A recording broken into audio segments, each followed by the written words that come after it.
Hello everyone. In this video we will see what would happen if I threw a rock at a wild polar bear. Welcome to the question answer channel, the channel where you will find the answer to everything. I thank Daniel Poletynski, Dale Wyckoff, Brian Scott Gould and Rusty Cage for their answers to this question. We will start with the first of Daniel Poletynski. If you were close enough to, you'd better hope adequate shelter is immediately nearby.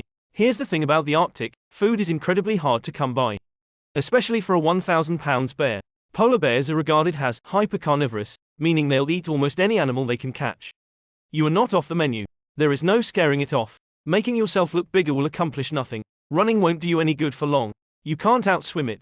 If it catches you, it will eat you alive. So let's just assume the bear didn't know you were there prior to you deciding today is a great day to become bear crap. The average man can throw a baseball about 70 to 120 feet away from him. That is not far at all. So we'll just assume the same for a rock of similar size. You now have the bear's attention. He can clock in at a maximum of 25 miles per hour, you likely clock in at around 8.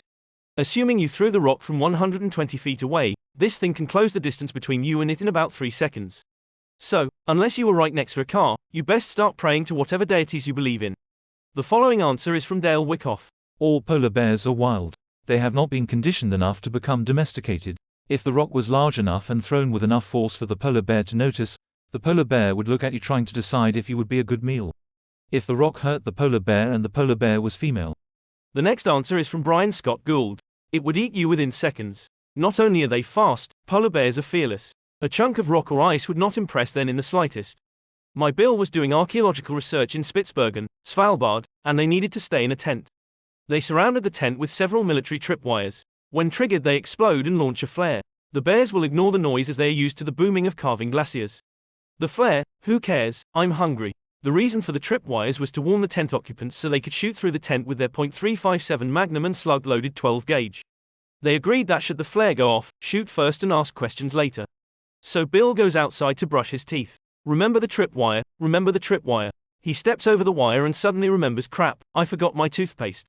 He turns around and walks through the tripwire. Bam, flash, chick chink, sound of shotgun being cocked. Don't shoot dude, it's just me, I just need toothpaste and a clean pair of underpants. What do you think? We will continue with Rusty Cage's answer. Lol, I love polar bear against human questions. There's quite a few on Quora, but usually not antagonistic. If you were lucky enough to avoid a terrible gruesome death and a polar bear's lunch. Your next issue would be these guys wondering why you threw a rock at an endangered species. These people don't play around, especially when it comes to endangered species. They would have zero sympathy for whatever thousands of dollar fines or jail time you'd be faced with. The video is over, thank you for staying until the end. I hope the video has you more, if so you can subscribe and activate the bell to miss any video. Also remember to leave a like. This is now the end of this video, remember to leave a comment to tell us if these answers resonate with you. Bye and see you soon.